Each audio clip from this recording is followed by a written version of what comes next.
From the Joe Mauer Fieldhouse on the campus of Cretin-Derham Hall, we present high school girls basketball. Tonight, the Cretin-Derham Hall Raiders host the Simley Spartans. Simley, a top 10 team in Class 3A, and the Cretin-Derham Hall Raiders, young, but plenty of talent.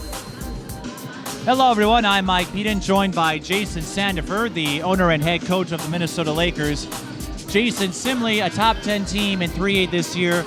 A lot of that has to do with the arrival of Ysareia Chevre, who transferred from Tartan. But Simley has a big three at their disposal: Chevre, Sydney Stensgaard, and TT Danzo.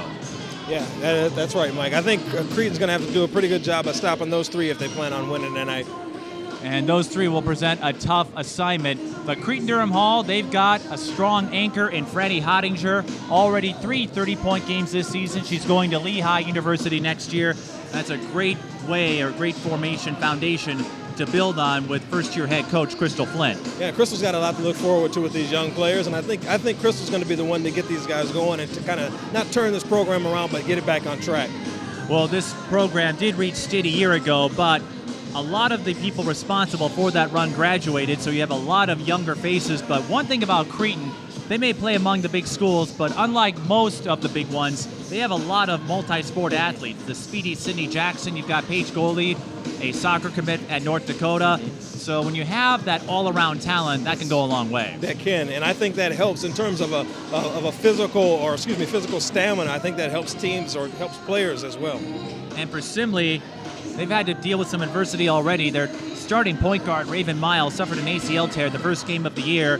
They're in much better spirits now, but I guess Simley getting a taste of what they're made of. Yeah, and they're going to have to try to get over that hump, but I think tonight will be a good test for them, and maybe they can get a W. We'll see if they can get the W in a minute. You're watching high school girls basketball.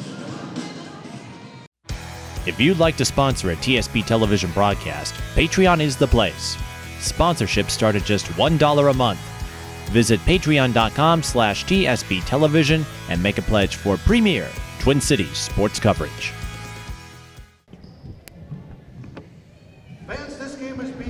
Jason, have you wondered how much time of your life you've spent listening to the Star Spangled Banner? I haven't wondered that, Mike, but that's a good question. I don't think any of us want to know. So, let's take a look at the starting five for the two teams. For the visiting Simley Spartans, it's TT Danzo, number 1. Sydney Stensgaard, number 2. Number 12, Bonita Franco. Number 21, Ysareia Chevre. And number 44, Nicole Gullerud. Cretin-Derham Hall starting Sydney Jackson, number 1. Paige Goldie, number 14. Franny Hottinger, the Lehigh recruit, number 22. Audrey Martinez Stewart, the sophomore, number 24. And Maria Bedford, number 42, the senior. Number 2, 5'9", junior, Sydney Stensgaard. So we'll be on a milestone tracker tonight. Ysareia Chevre of Simley, 7 points away from the 1,000 mark in her career. She's played varsity ball since 8th grade, picked up a lot of points with the Tartan Titans. I'm sure that's the last thing on her mind right now. I don't know if you approached any milestones in your career, but when your experience watching high school games or the Lakers, how do you approach it? How do you approach a game knowing that you're close to a big mark in your prep career? Yeah, and I think one of the things that the coaches try to do, at least I know for my daughter, she went to St. Agnes and she scored her 1,000th point her junior year, and I know they try to keep it on the down low. They didn't necessarily share that with her the day that she was going to score her 1,000th point. So I think they do that intentionally so that they can focus on the game and not so much on scoring that 1,000th point. Because we know you can't score 1,000 points or 7 points in one play. If you could score 1,000 points in one play, that'd be an all-time record. That would be. And we've got some new uniforms for both teams this year. The head coach of the Raiders, Crystal Flint. Crystal Flint, the head coach of Cretin-Derham Hall, spent the last 3 seasons at Minneapolis North. It's going to be interesting to see if she can bring that philosophy from North over here to Cretin and still be successful. And Mark Stensgaard in his second season as head coach of the Simley Spartans. Crystal Flint, of course, having a strong basketball pedigree, went to the University of Minnesota and took part in the 1994 NCAA tournament. And a very good player she was. I'll have to take your word for it. I was a little young. But I heard she could drop dimes, and I remember covering her. Her younger players or her new players haven't seen this yet, but I covered Crystal at an alumni game that the Gopher women's basketball team hosted, and she still has it. Still pretty athletic. Yeah, she dropped a no-look pass without her glasses. She lost her glasses on a fast break and still got a no-look dish off. She was pretty athletic. For a layup. She was very athletic in college. I don't doubt that for a second. And considering how athletic her two sons are. Yes. It should be a fun game. Exactly. And Simley, Ysareia Chevre may be new to the Spartans, but highly familiar with folks like Stensgaard and TT Danzo. They're all AAU teammates. Simley wins the tip. Ysareia on the fast break. Shot no good. And then she got the poke away from Franny Hottinger, and no lack of hustle in the opening minutes. Yeah, that's what you like to see too. Right out of the gate, you want them to get after it.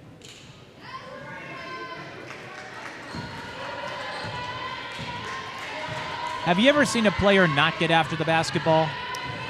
I have. I've seen players take plays off, and it's unfortunate, but I think they're just tired. They're winded. I don't think they intentionally do it. I think they're just tired. They may not have anything left in the tank, and they just, aren't able to go after it. You would never allow that with the Lakers, right? We try not to. 3 ball. That's short. That is number 2 for the Raiders. We'll try to get her name in a second. Or I wonder, some of the numbers are new here. We're going to have to get that sorted out. Number 1, TT Danzo. Her first personal foul, first team foul. I think, okay, goalie, she's number 23, not 14 is listed, and Bedford is 2, not 42. So. And that last foul, Mike, that's one that you can live with. A player hustling and going after the ball, picking up a personal foul, you can live with that. Good baseline move. That's Paige goalie. Basket by Paige goalie. Paige goalie, as we noted in the opening, going to North Dakota to play soccer. And she gets the Raiders on the board. Gullaroo drains a 17-footer. Basket by Nicole Gullaroo.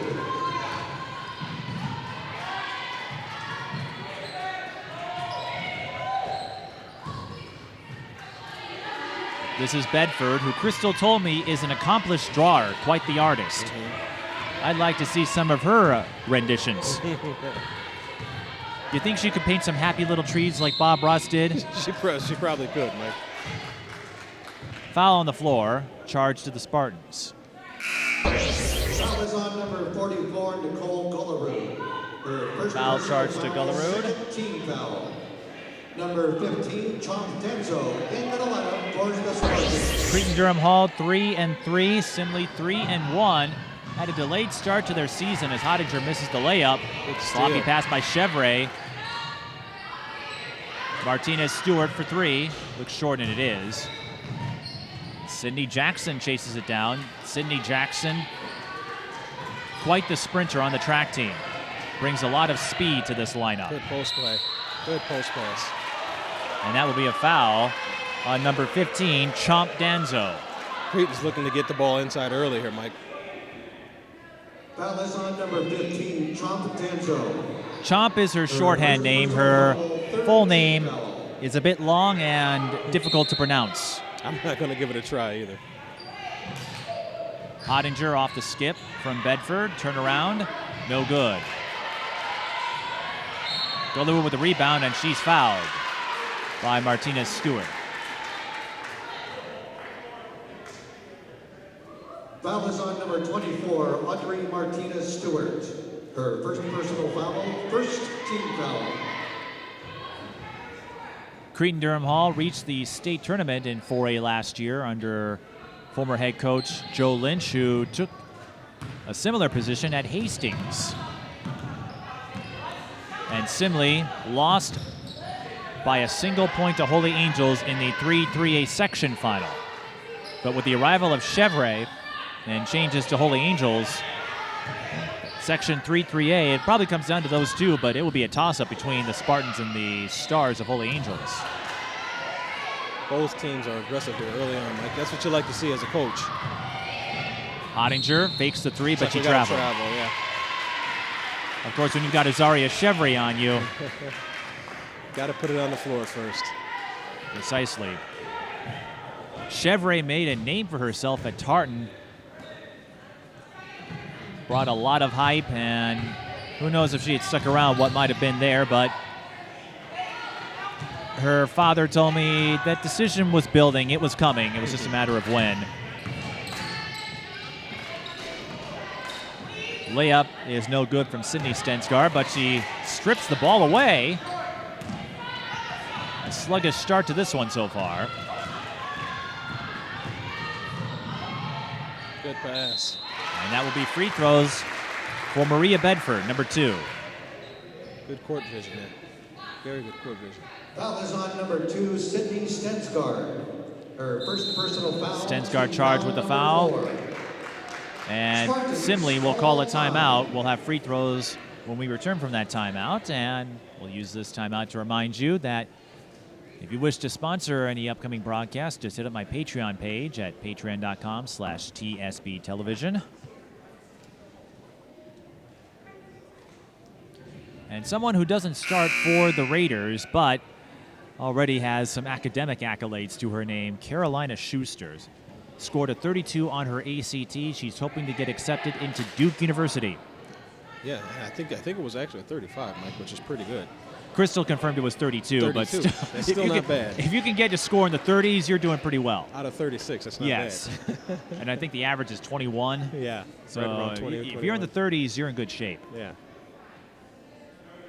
Maria Bedford on the line for the Raiders. 2 shots. Maria Bedford at the line. Knocks down the front end. Number 1, T.T. Danzo. Bedford averaging 7.6 a game.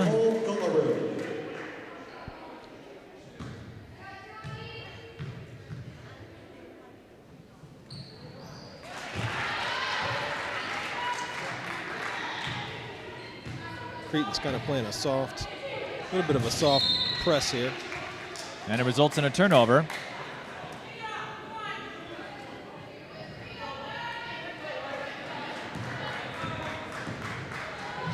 We mentioned Crystal Flint's acumen in the sport of basketball. She brought one of her assistants from Minneapolis North with, Tisa Mitchell.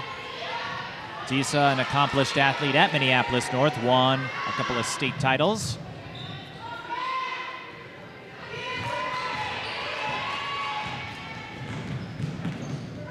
And Tisa took her newborn son, Titan, to see Santa Larry at the Mall of America experience. Ysareia Chevre is hacked. She'll shoot 2. Chevre, as we noted, playing on varsity since 8th grade. I've got a feeling she'll get a few college offers coming her way. Ysareia Chevre on the line for Simley. 2 shots. She goes by Z for short.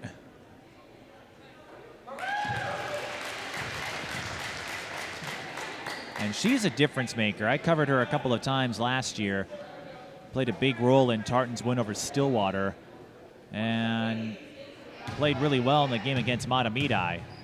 When Tartan was shorthanded, Chevre played a big part in almost getting an upset over the Metro East Conference champions that year. Chevre splits at the line. Ottinger pump fakes. Bedford fires the 3. Off the rim, no good. Ottinger goes up with it. Can't get it to fall. T.T. Danzo with the board. Stensgaard backs off. Stensgaard leading the team in scoring. Simley, we mentioned 3-1, but the first game was awarded by forfeit. They were going to play Minneapolis South. I heard there were some disciplinary issues affecting the Tigers, and as a result, Simley wasn't able to play their first game until the Tip-Off Classic. Cretin's looking to get out and push the ball here early, Mike. Shots just aren't going in.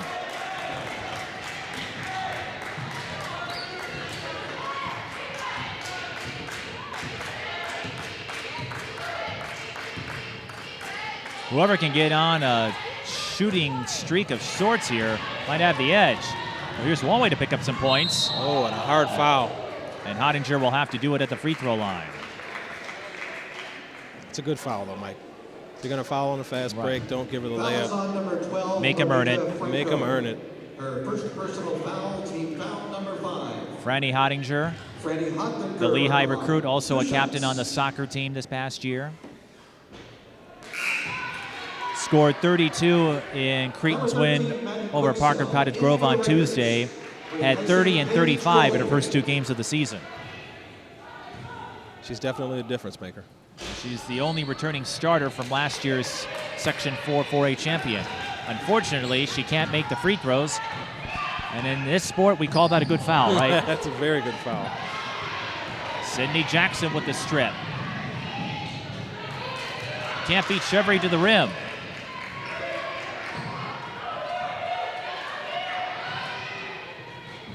Here's Bedford. Martinez Stewart fakes the 3.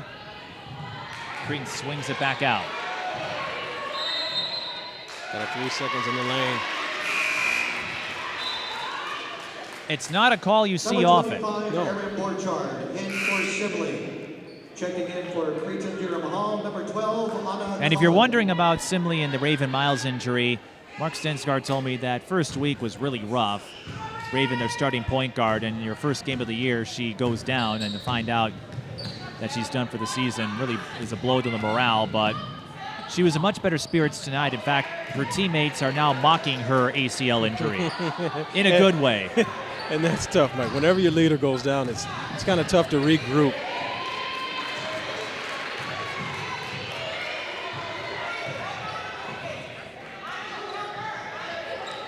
Well, Simley, let's just say they better be careful, because if Raven Miles comes back at full strength and tears it up next year, she'll get the last laugh, and I could see her talking smack to her teammates. Giving it right back to him.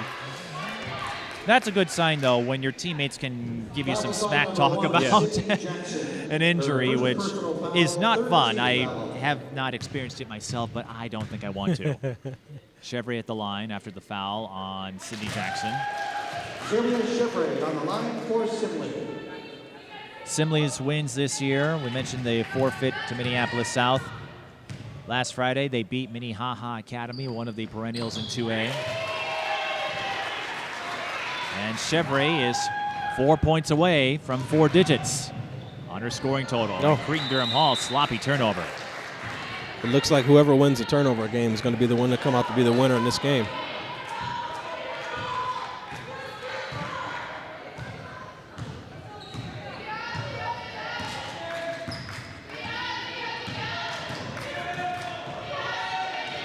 Borchard, Erin Borchard, number 25. Now Sydney Stensgaard's got it. Another turnover. Yeah, not a great pass by Chevre. Needed to go to the back shoulder, if you will. Franny Hottinger with the kiss off the glass. Franny Hottinger. And the Raiders up 6-5 over the Spartans. Chevre drives and will shoot 2 more. Ysareia not afraid of contact. No, she's getting to the line early here, too. Foul is on number 1, Sydney Jackson. We mentioned the role she played in the win over Stillwater. She pulled off one of the most sensational plays I had seen last season, where Tartan was on a fast break. Chevre baited Stillwater. Looked like she was going to shoot a jumper from the top of the key. Stillwater fell for it, and she dished it to Kendra Karake for an easy layup.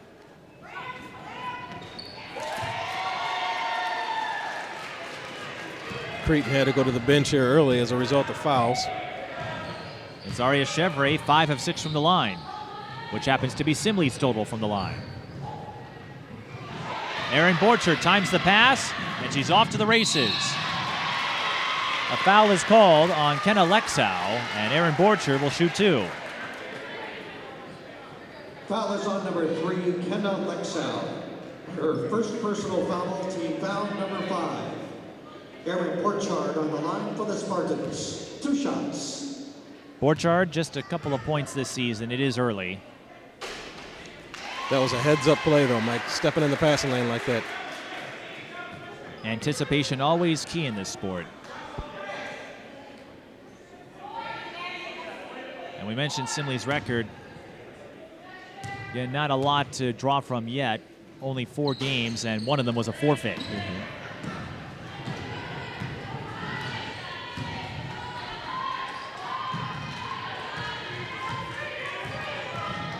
Simley leads 8-6. They've been getting to the line a lot. 6 of 8 from the free throw line already. Martinez-Stewart flips it in. Basket by Andre Martinez-Stewart. That was a nice floater. Martinez-Stewart, another soccer crossover on the Raiders.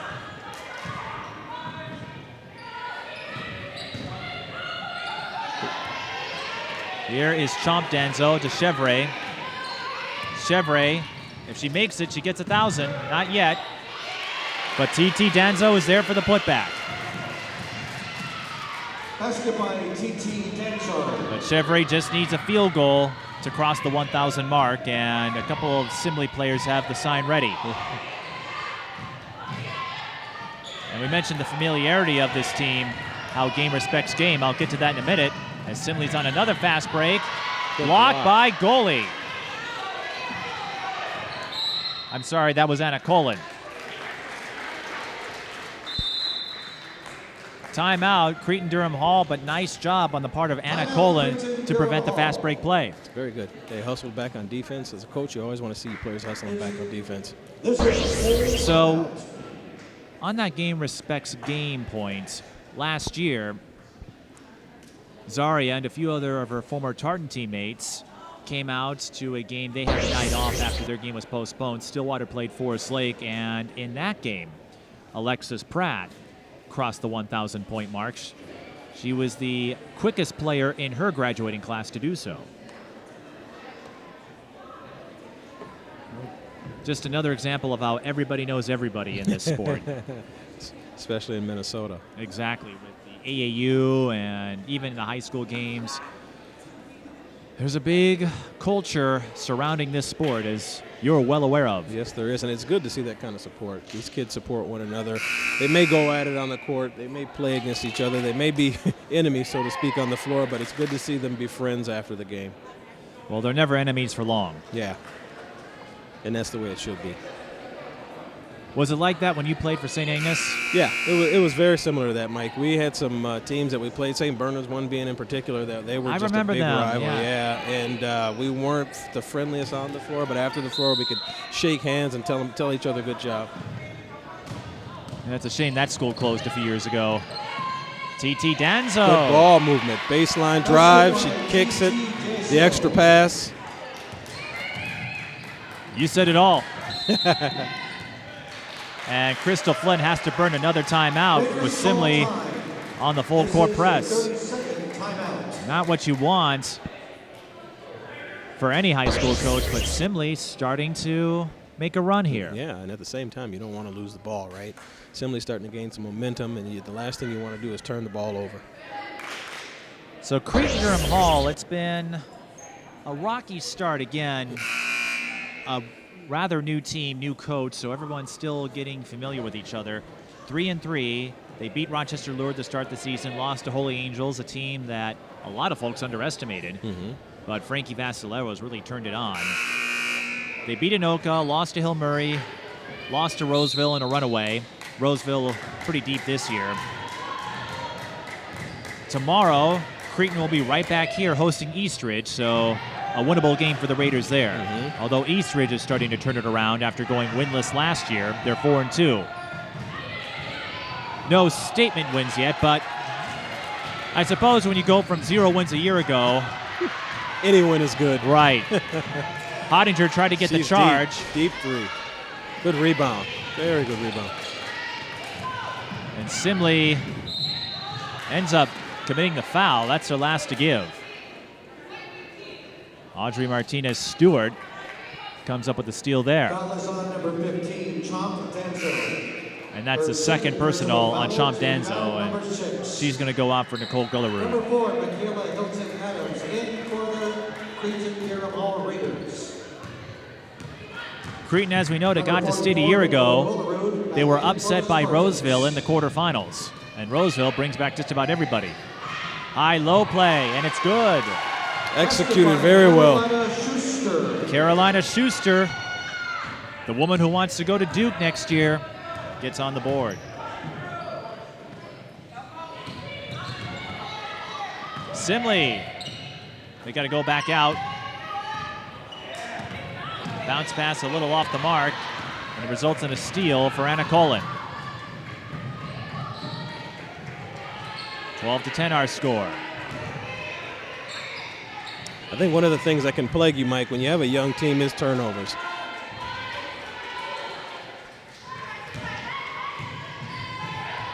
Lexow trying to work off a screen. And speaking of turnovers, Cretin almost commits one, but they get it off of Simley to keep possession.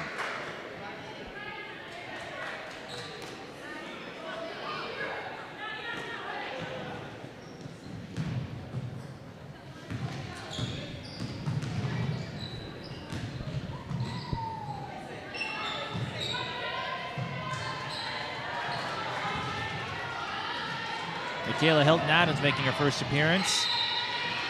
And that pass was broken up by the Spartans. 7:35 left in the first half. 12-10 the score in favor of Simley. School located in Inver Grove Heights, part of the Metro East Conference. 3 on the way. Bullseye. That's good. Three-point basket by Anna Cullen. Anna Colin. Good ball movement by Cretin, leads to an open 3.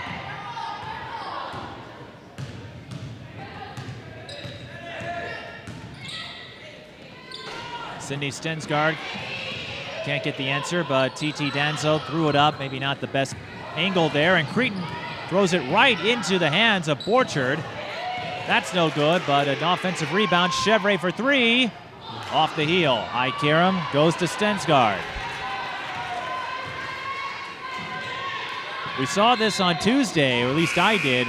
Offensive rebounds. Cretin-Derham Hall, the boys team, got a bunch of them in the closing minutes to fight off a gritty North St. Paul team. Replacing Maddie Quicksell.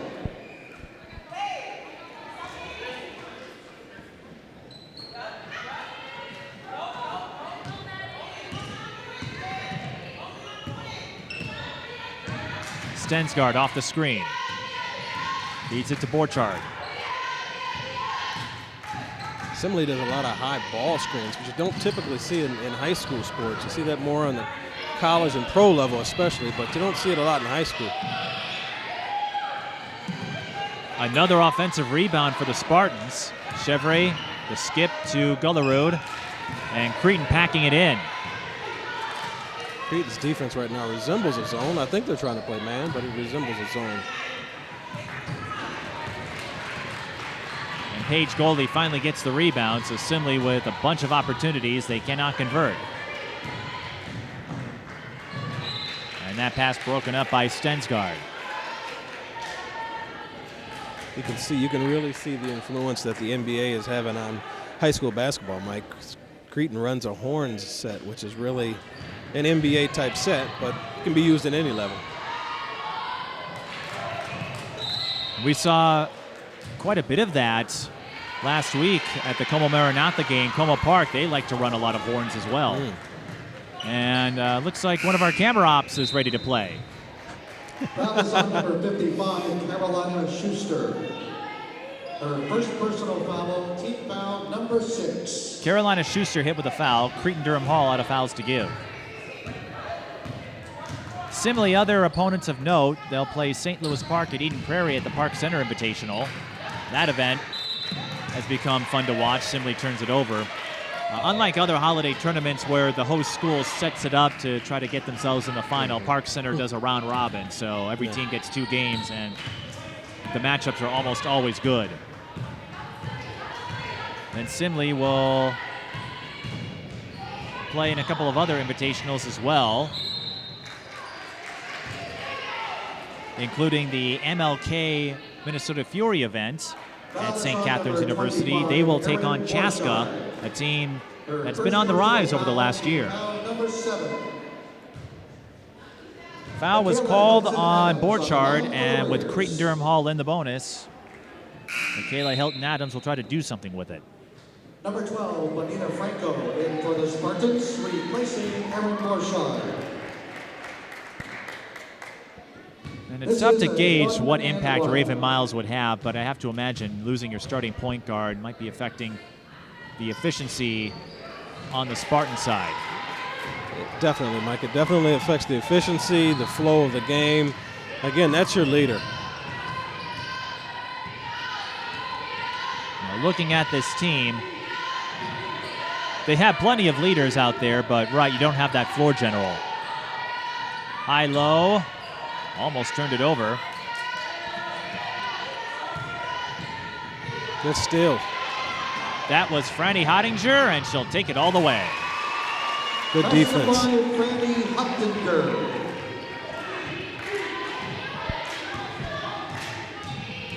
Number 22 may have a name tailor-made for the sport of basketball. Especially the way she's been playing as of lately. Number 30 for the Spartans, if you're wondering, is Abby Hepper, and Bonita Franco almost lost it. Needs help. Almost a 5 call there. That was close. Surprised you didn't see a timeout from the coach. There it is. Right on cue, Mike. Calls time. So both teams with 3 timeouts remaining. 4:28 left in the first half. 15-12 is our score.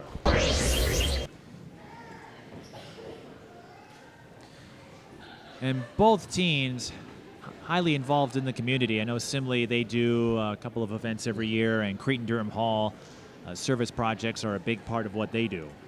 Good to get the kids out in the community, helping, volunteering, letting them know that it's more than just basketball. And I had a chance to chat with Crystal Flint before the game, and something she remarked is the number of multi-sport athletes here at Cretin-Derham Hall. She said there's not a lot of specialization at this school, which is amazing considering that Cretin-Derham Hall is among the big schools. You know, it's 6A for football, 4A for basketball, and a lot of other big schools don't necessarily have the multi-sport athletes. When you look at Minnetonka or Eden Prairie, it's one-trick ponies. Not that they're not talented, but here at Cretin-Derham Hall, all the students aren't afraid to try their hand at sports that maybe aren't up their alley, but they enjoy the community aspect of it, the team building that goes with it. And that has evolved over the years too, Mike. I know when I was growing up, we played 3 or 4 sports. I can remember in grade school I played basketball, football, and we even had volleyball, guys volleyball back then, and baseball. I think that the multiple sports, I think that's very helpful in so many aspects.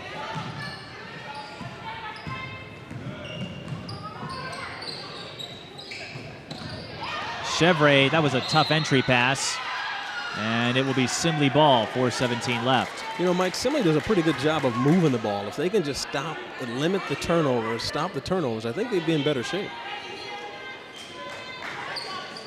They trail by 3, and you're right, a lot of tough passes. TT Danzo tried to weave her way through the Raptors in the high grass.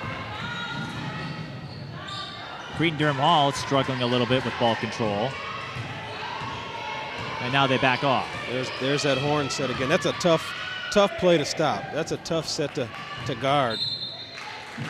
No wonder why so many teams run it these days. Yeah, you've got 2 of your post players who come up top and they set a screen. You can either go right or left. Use either screen. Forcing the big players, the bigger players to have to guard a smaller player. Heads up defensive play by TT Danzo. That will be a jump. Simley with the arrow. Franny Hottinger held the 4 points. And part of that is just the shooting funk both teams are in, but like we said, when your shot's not falling, you can still respond on defense, and that's what Simley's doing.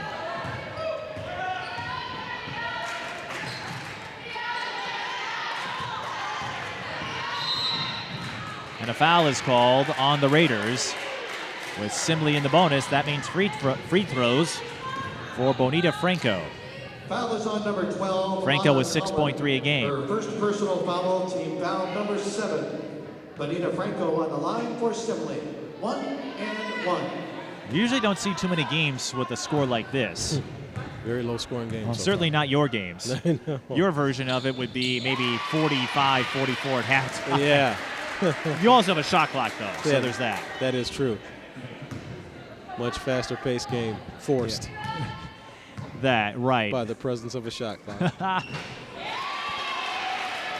I'm thinking they'll pick it up in the second half, though. If you don't know what I'm talking about, I'll put it this way. The Midwest Basketball League, it's rare for a game to be sub 100. Ottinger floats it in. The fadeaway, not the easiest shot to master, but Ottinger uses it to her advantage there. Chevre, another turnover. And Stensgaard wasn't ready for the pass, going back to the passing efficiency you spoke of.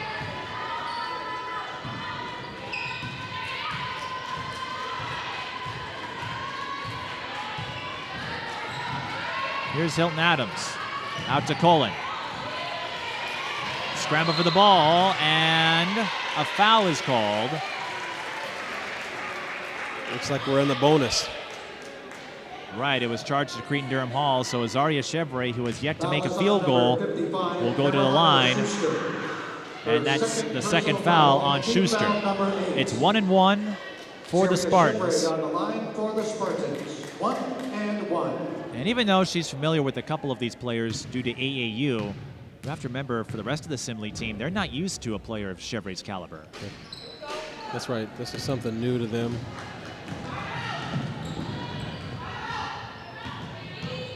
Chevre unable to convert at the free throw line. Cross-court skip. Danzo's been making a lot of plays on defense. I think she got a hand up there for the deflection, and there's another sloppy pass by the Spartans. They're able to recover this time. It seems like Simley's trying to force it in places they shouldn't. Yeah. You know, and right now, Mike, it's not a lack of effort. I think it's just decision-making. A little bit of that Brett Favre gunslinging, if you know what I mean. And again, it's with a young team. You have young teams, the one thing that you want to try to teach them to put them over the hump is to have some discipline. Anna Colin had plenty of that. She got the steal and the run out. She's up to 5, and the Raiders lead 19-14.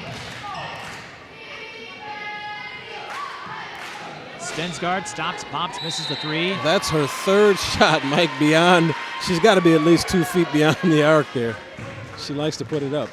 And Schuster was fouled over the back by Abby Hepper. So Schuster will go to the line for a 1-1. Carolina Schuster on the line for the Raiders.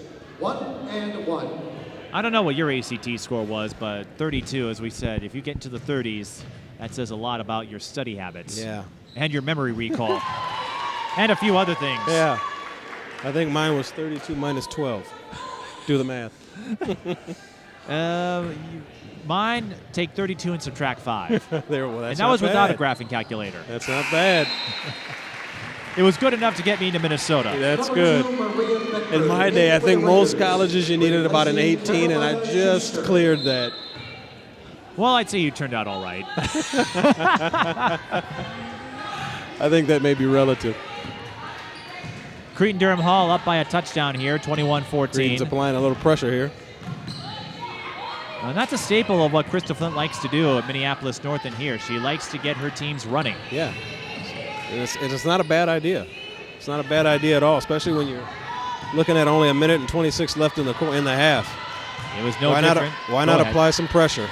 No different than when she coached at Minneapolis North. Same philosophy. She's bringing that same philosophy here. Ottinger was in a tough space underneath. Long 2, does not drop. Another offensive rebound. Now it's Cretin crashing the boards. And some people may think that that's her philosophy is not going to carry over because she doesn't have the personnel, but I think it's about developing a culture right now, Mike. Franny Ottinger draws the foul, and Franny, I talked to her before the game, said she was a little surprised. It's taken a while for her to get used to Crystal Flint and the new regime, all the new drills and formations, but making the most of it. Ottinger, part of an extensive Lehigh pipeline. You have Anna Harvey from Lakeville South. She'll join her next year at the Pennsylvania University. As Hottinger makes both free throws. Mariah Sexy, Hannah Hedstrom, Megan Walker, and Emma Grohaus, all Minnesota standout athletes who ended up in Lehigh. Chevre drives, no good. Still yet to get her first point. Or excuse me, her first field goal. She has a few points at the line. But you're right, no field goals. And it's TT Danzo who will try to get Simley a couple of points at the line. Danzo's been active on the boards today. First personal foul, team foul number 9. And as you noted, whoever can get into a rhythm from the floor, you would expect to see a little more of it in the second half, might have the edge. But this is where free throws come in. When you're not making field goals, your success rate at the charity stripe must be high. Right, wait. Well, it helps stem the bleeding, if nothing else. Definitely. TT Danzo knocks down both. Simley's putting a little pressure on now. Full court. Just 3 field goals on the part of Simley, but they are 10 of 13 from the line. Cretin looking to push. Hottinger for 3. Off the heel, no good, and that's going to be a foul. I thought Maria Bedford might have been caught on the bunny hop. Foul is on number 2, Sydney Stensgaard. Her second personal foul. Instead, a 3-point play chance. Maria Bedford on the line, 1 shot. She had all those tall players around her, Mike. I'm not even sure she could see the hoop.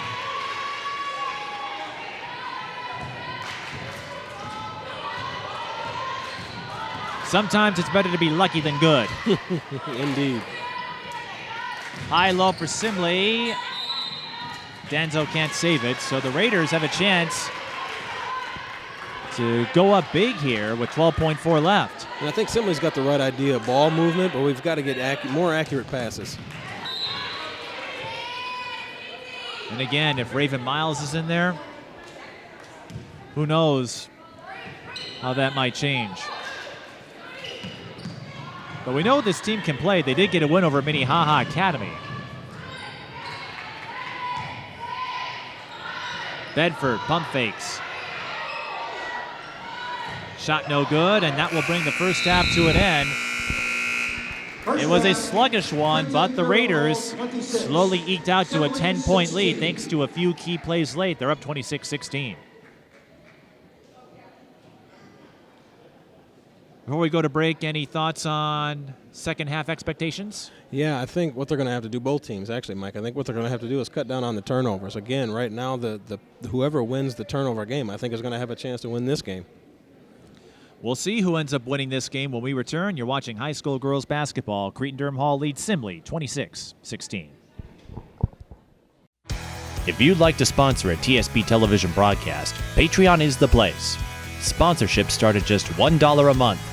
Visit patreon.com/TSP television and make a pledge for premier Twin Cities sports coverage. And we rejoin you at the Joe Mauer Fieldhouse on the campus of Cretin-Derham Hall. Jason, do you know this Joe Mauer guy? I've never heard of him. Yeah, he's not a big celebrity around here. Oh, no, I kind of wonder, you know. I swear I've seen that name before. I tell you what, though, it's kind of sad to see him retire. He's been such a staple here in Minnesota. Right. Well, sad to see him go. He'll still be around. Yeah, I know he will. I know he took part in a recent Twins community event, so okay. He'll forever be a part of the Minnesota Twins and the Minnesota sports scene. So Simley trails Cretin-Derham Hall 26-16 our score. It was a sluggish first half. Neither side able to get their stroke to fall. And on top of that, Simley struggling with the passing game. But Franny Hottinger does lead with 8 points on the Raiders side. And on Simley's end, TT Danzo with 6, Ysareia Chevre with 5, no field goals. So Chevre sits 2 points away from the 1,000 mark. I might have to eat my words, Mike, before the game. I said she would definitely get her 1,000 point tonight, but she may not. We shall see. Well, and a lot of the big-name players, it's not uncommon for them to have games like this. Yeah. I think Franny Hottinger, in one of Cretin-Derham Hall's losses, was held to 7 points.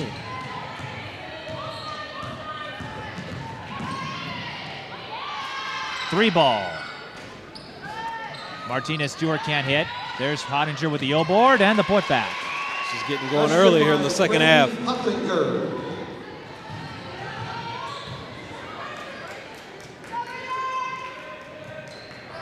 Franco's got it.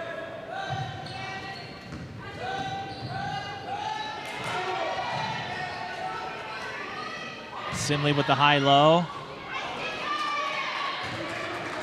Good post defense by Maria Bedford. Not easy when you're 5'8".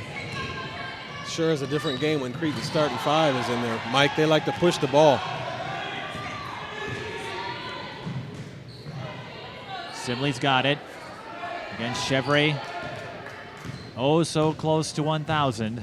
If she doesn't get it tonight, she'll certainly get it at their next game, which is a Saturday contest at St. Croix Lutheran. A sectional matchup. That was deflected, so no backcourt violation.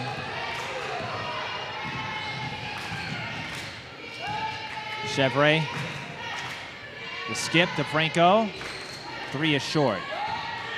Ottinger with the rebound.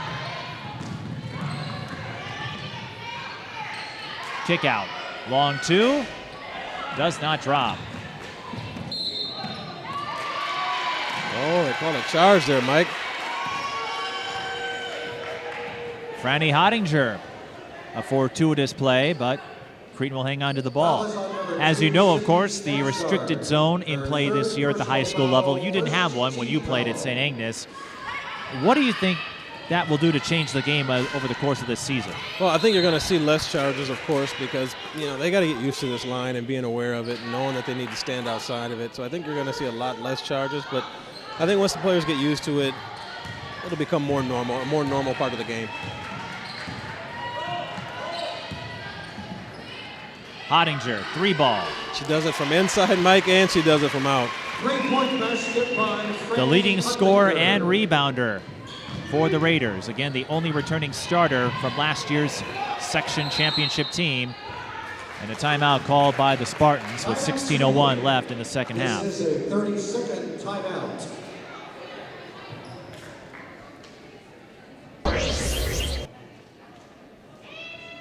Well, Simley getting a good test of where they need to be with some of these non-conference opponents. Their first game of the year was a loss to Waseca, who is also a top 10 team in Class 3A. And St. Louis Park, they're on the rise. Eden Prairie in the top 10 in 4A. In the Metro East, Hill Murray, they're having a strong year. And not a lot of competition per se, but you have a couple of teams with some high caliber athletes. At Hastings, they have yet to win a game, but Mallory Blake having a strong start to the season. And at Henry Sibley, you've got Tori Nelson, who will be going to South Dakota State next year. She's averaging 25 a game. Not a lot of support around them, but sometimes to build up a program, someone's got to be the trailblazer. Indeed, Mike. And that'll be a turnover on the Spartans. Well, for Stillwater, it was Sarah Scalia. Simley, they've had some success in recent years in the sport of basketball, especially with Abby Kine, who had over 2,000 points and 1,000 boards. And Audrey Martinez Stewart floats it in. I'm not sure what Crystal told the girls at halftime, Mike, but they seem to be responding. Ysareia Chevre with the layup.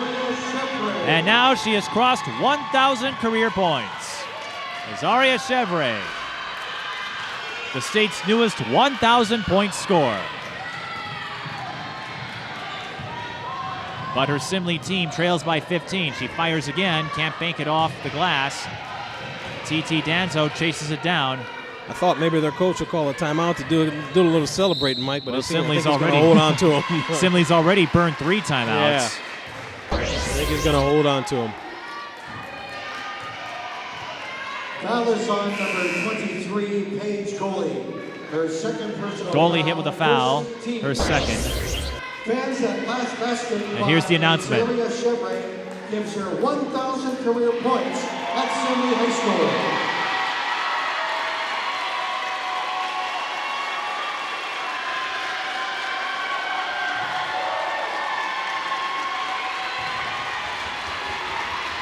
Ysareia Chevre was on hand to see her friend Alexis Pratt cross 1,000, and now she'll get the recognition of what has been a stellar prep career. 3 years at Tartan, her first year at Simley. She's a gym rat. I did a feature on her last year when she was with the Tartan Titans for SEC Sports Path. Offensive foul called on Simley, and she's hung around the game for a long time. Foul is on number 1, TT Janso. Her second personal foul, second team foul. 33-18. And while some folks might seem a little perplexed on a game like this, I've often said the hallmark of a strong team is your ability to win the ugly games. That's so true, Mike. Franco, long two, does not drop. And the rebound to Schuster. And that's going to be a foul on Chevre. And, when you cover the Lynx, I have for 10 years, and I've covered the Gophers on and off. So when you have a game where you don't play as well as folks think you will, folks wonder, well, why didn't you crush them? Why didn't you blow them out? But again, you got to win the ugly game sometimes because there are some nights like this where your shot may not be falling. Danzo with the rejection, but Bedford was there. Basket by Maria Bedford. Not much Danzo could do. Bedford just happened to be in the right place at the right time. And it looks like Cretin's strategy this half, Mike, is to pick up the tempo to get some easy buckets. They're doing a good job of it. Looks like we got a double dribble there. It doesn't get called. Simley, though, with just 2 points this half. Cretin extending their lead. Chevre in trouble, needs help. They swing it around. This is Chomp Danzo, and she's tied up. Simley with the arrow. Number 2, Sydney Stensgaard. And you know this as a coach. You almost will never have that perfect game, but when you see what Cretin's able to do against a top 10 team in Class 3A, that's a strong sign, a good sign. That is. And it gives your team a boost of confidence, too. A very much needed boost of confidence. Right. It gives them that confidence knowing that even if they don't have their best game on the floor, they can still find ways to win. I like what Cretin's doing right now, though, picking up the tempo. Pottinger goes up. Danzo blocks her again. Martinez Stewart fires the three. Bullseye. Three-point basket by That's the second time Danzo has come up with a block, only for Cretin to score anyway. No love for Danzo, or as Rodney Dangerfield would say, no respect. No respect. And the foul is called on Schuster. That's got to be tough for Danzo. She goes home to her folks tonight. How was your game? Well, I got 5-6 blocks. The other team got 15 second chance points, though. We converted on none. But you like to see that. Yeah, Danzo only 5'10". Danzo's definitely an active. There she is again. She's a very active player. She plays a lot bigger than her frame would suggest. Very active. And that will take her places. Definitely. She's got a motor on her. Well, how many times have we talked about that in this sport, playing bigger than you are? And people will notice. There she is again. Presence. It's all about presence, Mike. And speaking of crossover athletes, TT Danzo's one of them. You'll see her on the volleyball court during the fall, which she and a few other of the basketball crossovers, Raven Miles and other ones, say that's the sport they play for fun. Volleyball, huh? Well, they're not necessarily worried about making state there, and if they get there, great, but they say, nah, we want to do it for fun, just do something different. I just hope their coach isn't going to be watching this. Oh, their coach is aware of it, but you know what? That's a good thing. Because sometimes the sport you play for fun can help you in the sport you're trying to make a name for yourself in. I agree with you, Mike. And it's all about fun anyway. When it all boils down to is having fun. We always tell our guys before we go out on the court, make sure that you have fun. Nothing else, have fun. Chomp Danzo scored on the other end for the Spartans. That's her first field goal. Simley's putting a little pressure on defensively now, trying to pick up the pace. Look who it is. It's Danzo, foul before the shot. Of course, it's TT Danzo leading the defensive charge. Foul is on number 24, Andre Martinez-Stewart. TT's proven to be a handful. Team foul number 4. And we'll try the inbound again.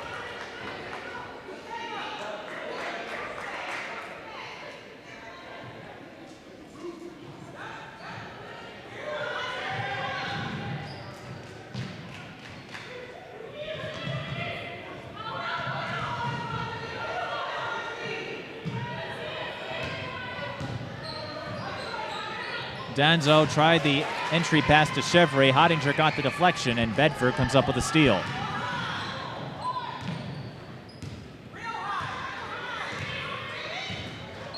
Cretin-Derham Hall holding their own here as they try to get back above 500. And Martinez-Stewart had the entire lane. If Simley's going to have any chance, Mike, they're going to have to match Cretin's energy here. As you said, Cretin really stepping it up, and they're now up by 18.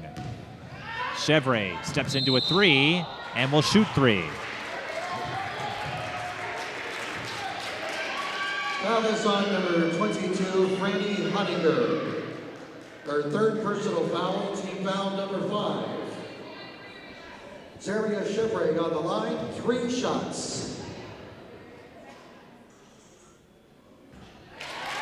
Ysareia Chevre, 5 of 6 in the first half from the free throw line. 5 of 7, I should say.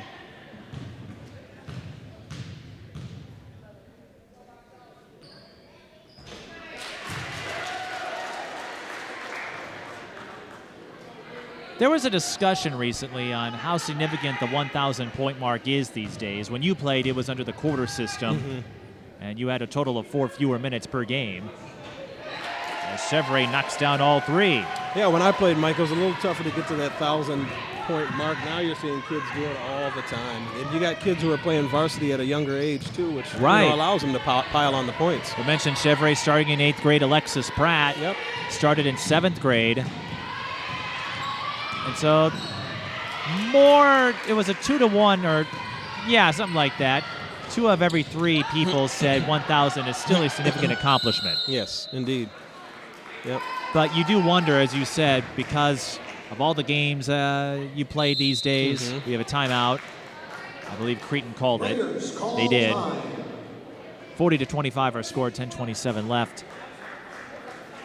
So you hear so many kids break the 1,000 mark. Delayla Chacolas recently did that for Hopkins. And so some are wondering maybe 1,000 doesn't mean as much as it used to. But how many get to have 4 digits next to their name? Yeah, I would say it's still a milestone. It is. It may not be as celebrated as it once was. Where 2,000, and we've seen over the years folks like McKenna Hofschild. How about her? Yeah. Break out 63 points. That's remarkable. And she scored 2,000 on the same night. Sarah Scalia, another 2,000 point score. I wonder as the seasons move along if 2,000 will be the new 1,000 in the modern era of prep sports. I think that's what you're going to see, Mike, is when you see, you think about the time that these kids spend in the gym and all the hard work that they put into the sport. I think you're going to see that, again, that like you said, the 1,000 is going to be, the 2,000 going to be the new 1,000. So there was a time where there were maybe 6 or 7 people in the 3,000 point club, and now there's, I think, 16 or 17. We're getting close to 20, I think. Yeah. We're getting old. And that's just on the girls' side. I don't even know how many are on the boys' side. But, In our defense, too, we only had two classes back when I played. We had a class A and double A. That was it. And there's some folks who wonder if we have too many classes. I mean, I don't think you could have the 2-class system now. No. Some say 4 is too much. I mean, I don't know. I don't make up the rules, but foul is on number 22, Franny Hottinger. I think 3 classes might work, but 4 seems to be just fine too. But yeah, it's right. There were 2 classes, and you graduated before this was a thing, but I don't know if we'd ever see this again, but for a couple of years, they tried the Sweet 16 format in the boys where you had your A and AA champion, and then those two would face off. And I kind of like that format, Mike. Again, I'm old school, so I come from the two classes, so I like that format. Danzo goes down low for the score off the feed. I don't know if you could have a Final Four set up because the difference between A and 4A is significant when you look at the small schools like Minneapolis, Mountain Iron, Buell. That's not to say they aren't good, as we've got a foul. 2 shots coming for Sidney Jackson. But it would be interesting to see if you could have kind of a playoff, if you will. It would be, and some of those small teams, they might surprise you. They may be a smaller school. They may not have as much size, but they've got just as much heart, Mike, I tell you.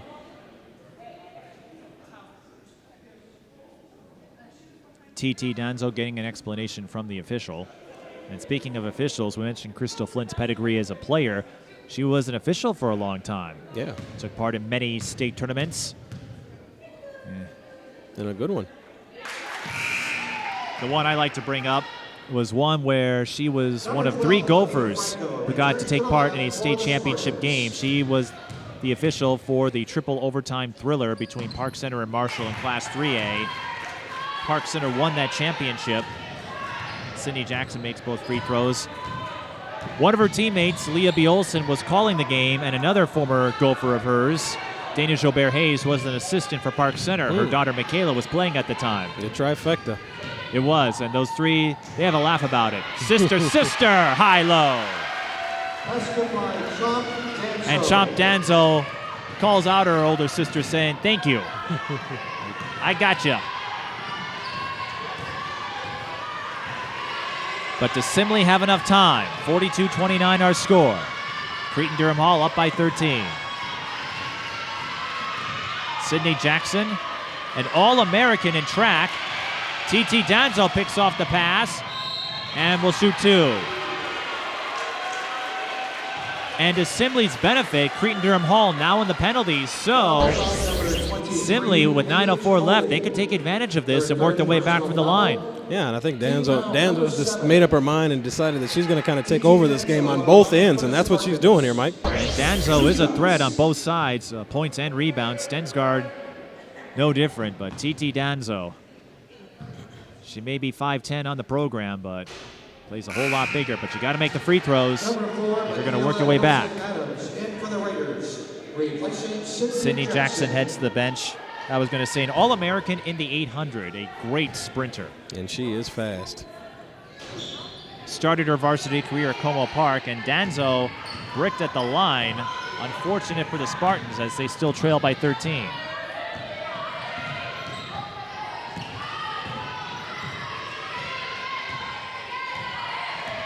Martinez Stewart.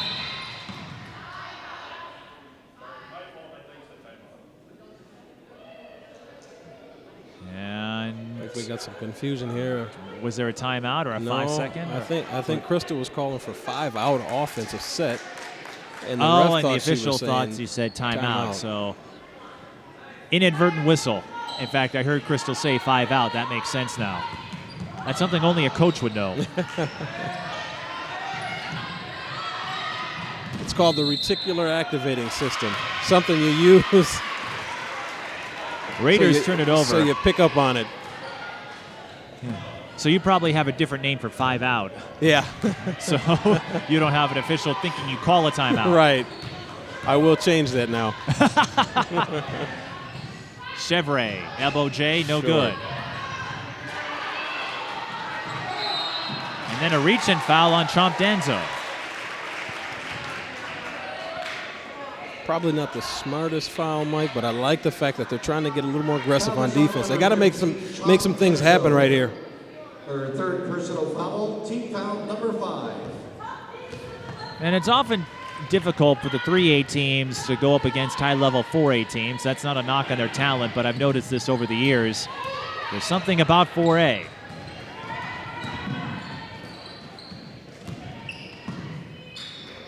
Three on the way. That would have been big for the Raiders. It will be a dead ball rebound as Colin's shot went over the backboard. Number 44, Nicole Gullerud in for Simley. Number 1, Sydney Jackson returns for Cretin-Derham Hall. And since you know your coaches, something that will continue with Crystal Flint at Cretin-Derham Hall. Every year she has a game against one of her mentors or mentees, Tanisha Scott, the head coach at De La Salle. The two are close friends. They played each other a couple of years when Crystal was at Minneapolis North, and they'll get to continue that rivalry. Yeah, that should be fun. Yeah, they're 1-1 so far. So when the two schools meet as part of the annual series, Simley ball, that'll be the rubber match, at least the third go-around. It's always fun. There's always something a little extra when you get to coach or play against your friends. Yes, and your mentor as well. Mentor against mentee. So Simley looking to get on some kind of run. Points have been hard to come by for the Spartans. Cretin puts on the press, and there's the All-American sprinter. She can't finish the layup, and a double whammy. Double whammy, no big bucks for the Raiders. And I think Jason knows what I'm talking about. I do. Well, you just earned yourself $5,000 at a spin. I'll take the 5,000. Personal foul, team foul number 8. Don't we all? So free throws coming for TT Danzo after the foul on Martinez Stewart, but it's a 1-1, so key free throws here for the Spartans who are looking for an opening. And that one goes in. And what Cretin doesn't want to do here, Mike, is foul. They're giving Simley a chance to score points without taking time off the clock. And that's why that foul on Martinez Stewart hurt. That's effectively a 4-point swing. Now it's an 11-point game, and Simley not out of this yet. Here's Jackson speeding her way down. Another missed layup. And another rebound. That was TT Danzo. By Danzo. Another chance for the Spartans. That three is short. I don't know if that's what you want on a set play. Yeah. Usually you don't like those quick threes.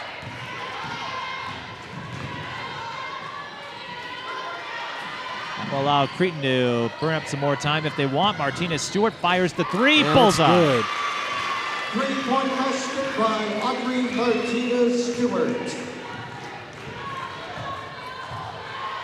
Martinez Stewart with 12. Danzo swings it pass. out. Back door. Oh, Gullerud couldn't put it in. That was a good pass, good cut. Cretin looks like they're going to maybe stall a little bit here. Take some time off the clock.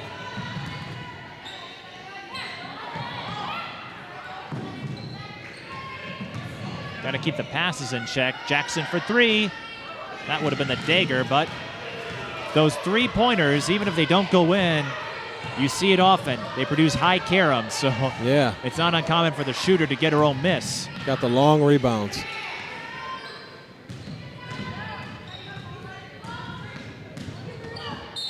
And free throws will be coming for Michaela Hilton-Adams.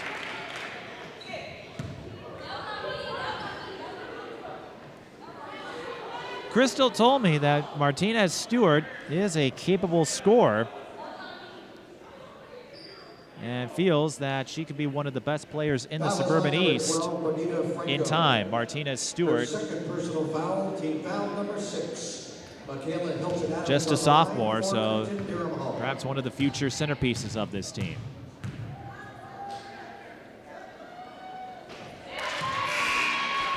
Hilton-Adams gets on the board. And it's not easy to replace most of your lineup from a year ago. Autumn Mendez, Healy Moore, Elizabeth Ettinger. They weren't necessarily stars, but Cretin-Derham Hall had a great collection of role players. I don't recall a team that had so many junior college commitments, but they were a solid group. And to move ahead without that experience leading the way is not an easy thing to do. Chevre gets it off to Borchard. Cretin-Derham Hall up by 16. For the looks of it, they'll have enough to win. Traveling violation on the Spartans. And I think it really came down to the passing Simley having some trouble moving the ball around. Again, part of that might have to do with Raven Miles being hurt for the year. But Simley, they still have some work to do to figure themselves out. And they've got time to do it, Mike. Martinez Stewart's got her three-point shot figured out. She's getting it going now. Crystal Flint called her a pest on the court. She's certainly been pesky tonight, especially on offense. On the She's up to offensive 15. end, Yes. Coming into this game, Martinez Stewart averaging just 5.7, so this will help her numbers. And that's a badly needed bucket by the Spartans. That is Sydney Stensgaard. And the foul on number 24, Audrey Martinez Stewart.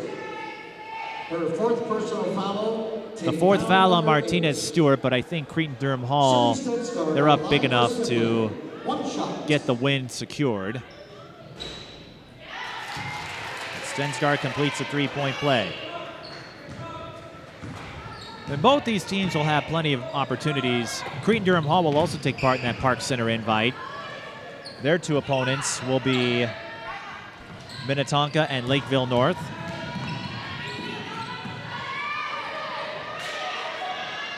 That invitational, if you're able to swing over for a game or two, that's going to be a lot of fun. You have a lot of teams on the fringe that could be sleepers in their section as Carolina Schuster misses. Well, Lakeville North, they almost always get out of Section 1. But you have Park Center, who could be a threat in Section 5. Gullarud will finish, almost finish the transition play. Chevre will shoot free throws. Simley figures to be a contender in 3-3A. St. Louis Park, they're an outside contender in Section 6 with Hopkins and Ysareia. Minnetonka, always in the thick of it in Section 2. Although Prior Lake could give them a handful if Hofschild keeps up her scoring. Park Center, as we mentioned. Eden Prairie, another Section 2 contender. And Champlain Park. That's a pretty good lineup. That is. It's not bad. Ysareia Chevre, tough night for her. Only one field goal, and in the second half, not really able to get too many touches. She splits at the line. And she'll have stronger games ahead. She had plenty of them at Tartan, but it's tough. On the defensive side, everybody knows what you're capable of, and so they're going to key in on you. Chomp Danzo with the rejection. The Danzo sisters, I give them this. They have strong defensive ability, and Ysareia Chevre gets the layup. Jackson through traffic. Martinez Stewart feeling it. That one's short. Simley looking to push. Here comes TT Danzo. Beats Martinez Stewart to the rim. I tell you what, Mike, Simley may have a chance here. They're not done just yet. A couple of fast break layups, and that lead down to 11. Simley still needs a lot to go their way, but you'd like to see this, and we saw this on Tuesday night. Even if the game is out of reach, you're playing until the end. Indeed. And you know it's early in the season. All these games give you an opportunity to see what you're made of. Yeah, and even if you do lose this game, right, you want to end it on a good note. You want to end it as, going out with a little bit of fire, playing hard, getting up and down the court, making sure you're doing what you can do. The last thing you want to do is to play defeated. Definitely.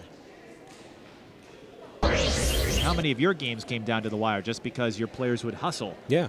Yeah, you never and then know on the what opposite can end, happen. sometimes you thought you had to win in the bag, and then you had to sweat it out. You never know what can happen, Mike. Never give up. Nope. And if we ever see a shot clock, we might get there someday. Wisconsin's going to put one in next year for high school ball. It could make things even more unpredictable. Definitely. More interesting.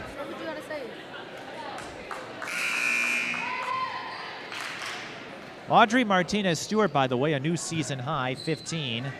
And her three-pointers have been so helpful, with Hottinger having a so-so game, offensively anyway, 13 points.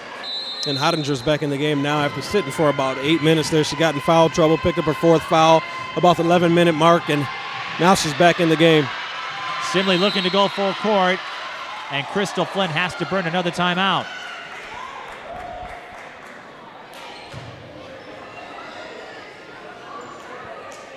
Raiders call time.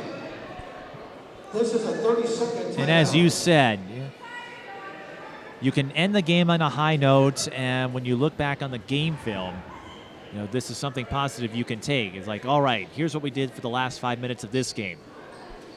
Let's try this out at our next game and see what happens. Yeah. It's always good to know that you can come back.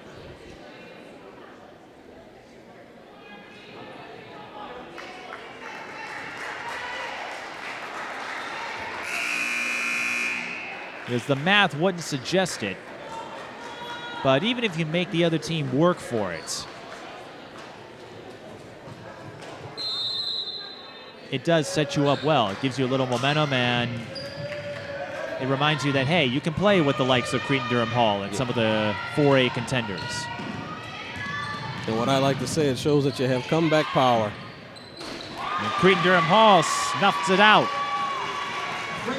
Maria Bedford, she goes up to 10. Chevre blows by her coverage. Layup is no good. Cretin in transition. Hottinger will back off. Good decision by Hottinger. All right, they don't need to force it. Just run out the clock. And that's what we talked about earlier, Mike, when we talked about the difference between the younger player versus the more seasoned player. Better decisions. Right, let patience come to you instead of trying to force it. A younger player might try to go for that knockout blow. It's all about discipline. Her second personal foul, team foul number 7. Freddie Hottinger on the line for the Raiders. Hottinger to shoot 1 and 1. Looking forward to her series with Stillwater. Blanks at the line because she's got a couple of AAU teammates. What you don't want to do if you're Cretin is foul. No, and double bonus, so 2 free throws. And that's on Hottinger, so Cretin-Derham Hall, they're up by 14, so they should be safe. Okay, 4. So Hottinger can stay in the game.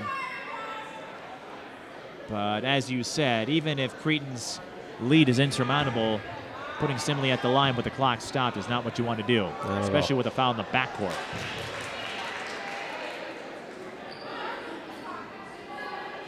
We mentioned some of Simley's non-conference opponents.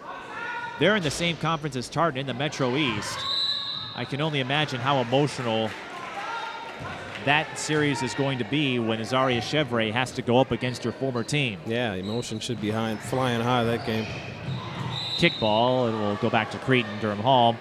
And on the other end with Hottinger, 2 of her AAU teammates, Liza Carlin and Sarah Scalia, play for Stillwater. So she'll be going up against her comrades one last time. That'll be fun to watch, a pair of Division I athletes going at each other. The Cretin just want to hold the ball now.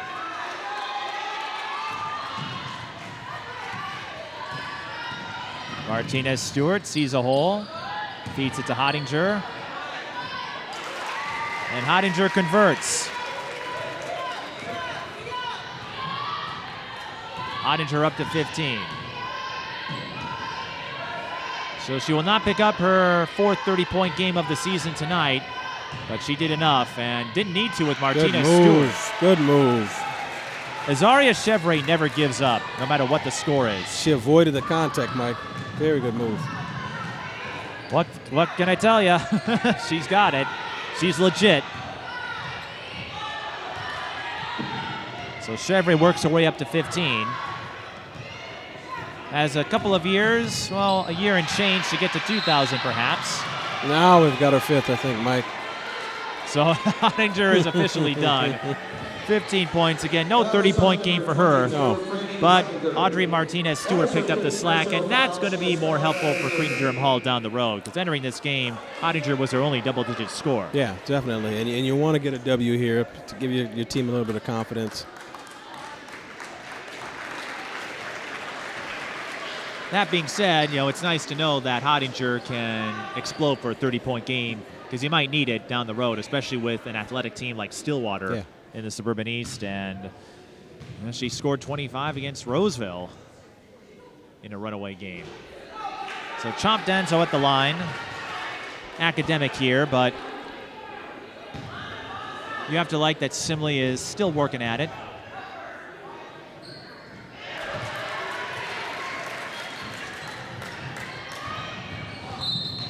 Did you ever face that situation where you had to go up against a former teammate in high school or college? Or? No, I can't say that I did. I went up against some friends. Back in the day, we'd all hang out. A lot of us in the same neighborhood, but that didn't mean we went to the same school. So yeah, I played some friends, but nobody that I played with at one point in time. Well, the transfer culture, the culture in general, was a lot different, I suppose, back in the early 90s. That's not to say they didn't happen, but you can move around with more ease these days. Yeah, and it was more rare back then. You didn't have kids transferring schools too much. All right, even with the transfer rule, it's amazing all the transfers that take place. Yeah. Timeout, Simley. They find a way to get around it. They always do. And it's been going on, and I get it. Some folks, they want to try to get noticed, or sometimes you run into a situation that just isn't tenable for you. Liza Carlin comes into play. St. Paul Central was a mess, so I can understand wanting to leave and go to a team where you feel supported. And in the case of Ysareia Chevre, she's still friends with Nevaeh Meester, who was her teammate at Tartan the last couple of years, which is a good sign. That's a true test of friendship. How well can you handle it when your best friend leaves you for another school? Oh, by the way, I'm going to play against you 2 times a year. You got a Kevin Durant, Russell Westbrook situation.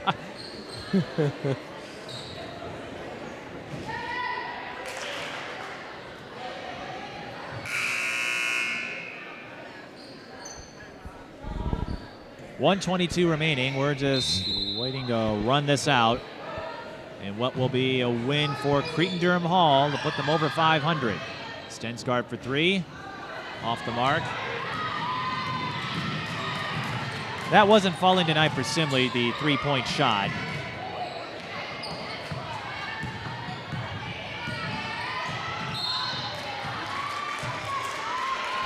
Foul is called. And more free throws coming. Number 25, Erin Beauchard.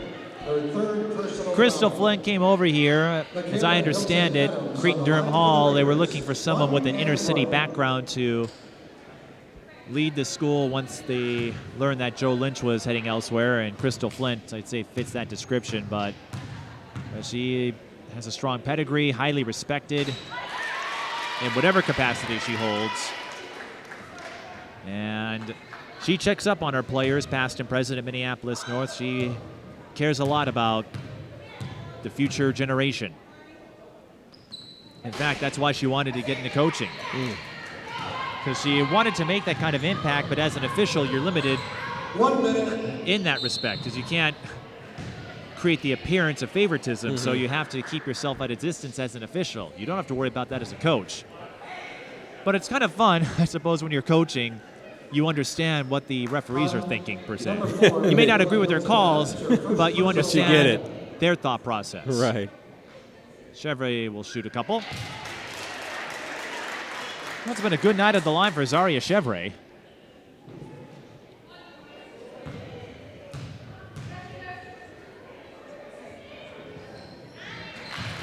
And it won't be a win for the Spartans, but she has put up a quiet 17. I think, Mike, with Crystal's influence in the community and her coaching skills, it's going to be interesting to see what this team looks like 3-4 years from now. Flint grew up in Boston, not surprisingly, a diehard Celtics and Patriots fan.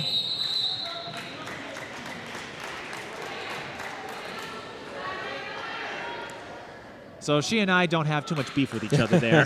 Not any natural rivalries. But Grew up, of course, watching the Celtics of the 80s. Yeah. Those great teams they had back then. Also a big fan of Bobby Brown and New Edition. How could you not be, right?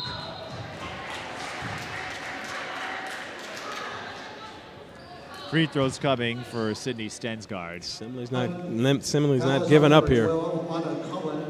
And Mark, he's hung around the Simley community for a long time as well. He's watched his kids grow their way through the Simley school system. I should say Inver Grove Heights School District. So Stensgaard goes up to 5. Simley 21 of 29 from the line. Well, they certainly know how to get to the line, and that could bode well in future Metro East games, and they're still bringing it on defense all the way to the buzzer. Another steal, Chevre for 3. Almost. Champ Denso can't put it in, and there's a foul, so a couple more free throws should do it. So looking ahead, Cretin-Derham Hall, they still have a ways to go. They're an underdog in the conference and in the section, but what is the potential for both Cretin-Derham Hall and Simley based on this game? Based on this game, Mike, I think there's a lot of upside. If nothing else, there's upside in terms of the youth that they have and what they can look forward to in the upcoming years. But I think this year they'll continue to grow. They'll continue to get better. I think they've got good things ahead. Both very well coached.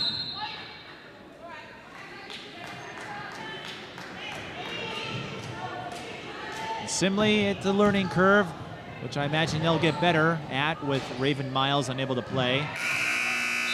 And for Cretin-Derham Hall, it's another win as they continue to grow with Crystal Flint at the helm. 56-47 the final. Chevre, your leading scorer, with 17, and Cretin-Derham Hall with a pair of 15-point scores, Franny Hottinger and Audrey Martinez-Stewart.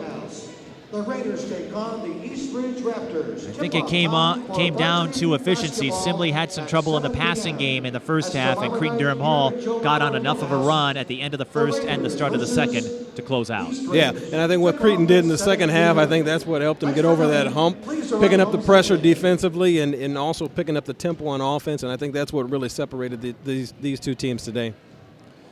So that does it from here at the Joe Mauer Fieldhouse. We'll try to get a word with a couple of the Cretin-Derham Hall athletes. This is high school girls basketball. The Raiders defeat the Spartans 56-47.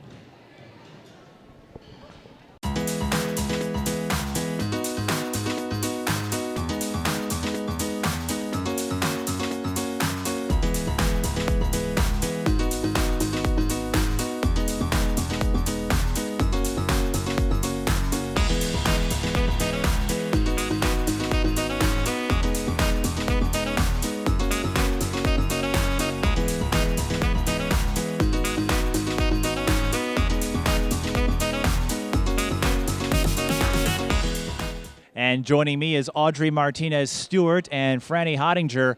Audrey, you hit a few key three-pointers in the second half. You finished with 15, but those triples helped Cretin-Derham Hall stave off a Simley run. How did you get in your rhythm? I think everyone just, when you get, the steals and when Sid, would drive into the hole and then kick it out, I would start getting warmed up, and I would get in the rhythm and, feel myself. So everybody helped out and helped us get together, and we played as a team, so helped me get together.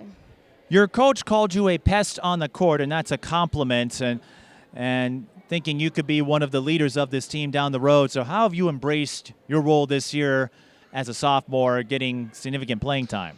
I'm loud with everybody, and I push everybody because I know their limits and I know how hard they can go, and I want everyone to do their best on the court. I just don't want it to be just about one person. I want it to be about the whole team because this is a team sport. Now, Franny, would you agree, is Audrey a pest? Yeah, she's a pest out there. So, Audrey, what makes you so annoying? I'm on everybody because, like I said, I know that they can do their best and I know what they can do.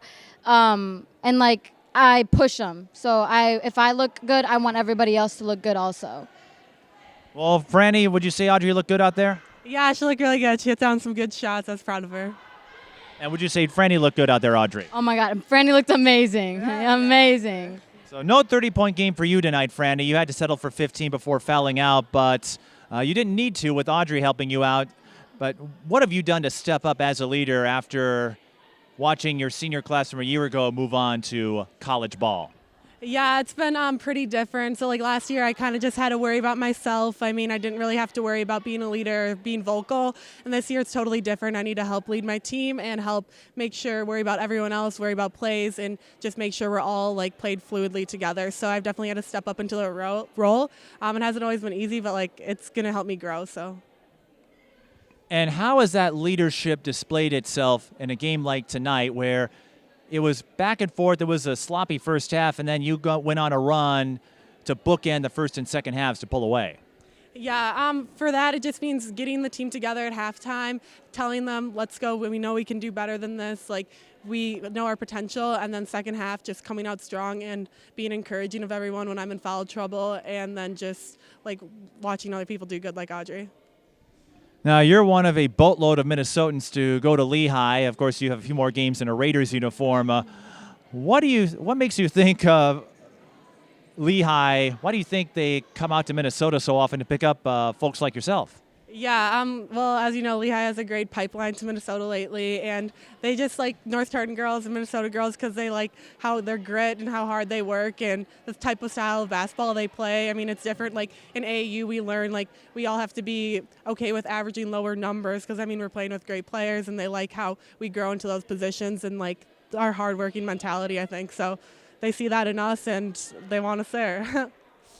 And for the two of you, how have you adapted to Crystal Flint as the head coach, and what has that taught you about leadership and working with different scenarios? I think Crystal has been pushing me to become better. I think I've become better with her. I think I've become stronger, and I think I've been growing to becoming a better point guard. Yeah, I think she's definitely on our case about bringing out the best in us, and I really think she cares about us as players. It's definitely a transition from last year to this year, but I think it's for the best, so yeah. All right, you want to say hi to anybody? Hi, everyone I know. Hey, Mom. That's right, Franny's mom, not in the country right now, but I'm sure she'll have something to look forward to when she comes back after your performance. Congrats on the win, and we'll see if we get a few more coming your way. Thank you. Thank you. Thanks for coming. Audrey Martinez Stewart and Franny Hottinger. That wraps up our coverage from the Joe Mauer Fieldhouse. For our entire crew, I'm Mike Peden. Thanks for watching.